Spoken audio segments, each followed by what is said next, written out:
A couple of months ago, I was in a different place. I had moved out of my parents' house and gotten a full-time job, but I wasn't doing so well. I felt insignificant in this huge rat race that I had just entered. I didn't fully understand who I was or how I belonged in this huge world that we live in. The big word for this little viewpoint is called existentialism. It means one views the world as so vast and so big with so many people in it that you feel like you can't help but be insignificant. Life's too random to have meaning. Out of this place of desperation, I felt a sense of panic. Like I needed to live my life and I needed to live it really quickly. I needed to have great adventures and do stuff with it because I felt like I wasn't getting a lot out of life.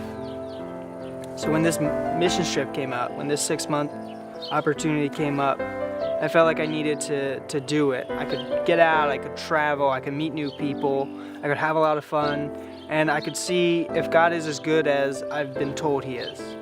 When people ask me how my trip went, I freeze. I don't know how to answer that. So much had happened on this trip and I don't know how to summarize it without just saying it was a good trip. What had happened to me was deeply personal. I had years of walls built up. I was cynical and jaded. I felt like all the bad things that happened to me, I could reason why they happened and I could explain away the significance of those things.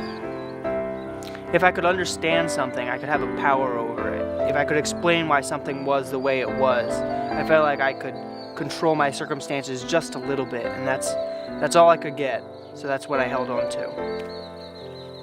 The first 3 months of the program is called the lecture phase. It's where they bring in speakers from all around the world. They bring in incredible missionaries and people who write books, people who are far smarter than I am.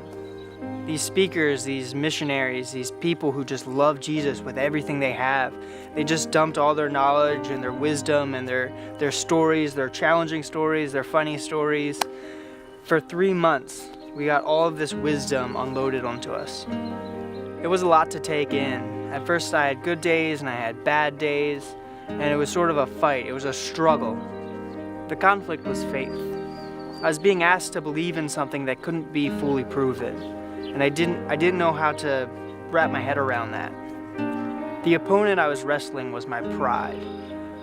I felt like I needed to understand everything. I needed to know all to really fully understand something. If I couldn't fully understand God, if I couldn't totally prove that He existed or His goodness or anything about Him, I couldn't have any power over Him. And when I realized I was making an issue about myself, about my pride, about me understanding something, then I could put that away.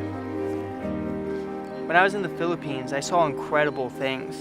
I saw God move in incredible ways. I saw things that I never thought would be possible happen to people that I was praying for. And then I realized it wasn't possible. It was God. It became abundantly clear God was doing something, and He was doing something incredible.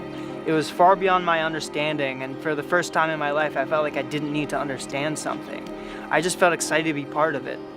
When I got back to America, I was completely exhausted, down to my core. I was sick, I was broke, I had no idea what I was doing with my life. But at that moment, I felt a complete peace. I felt at ease with life for the first time in a very long time.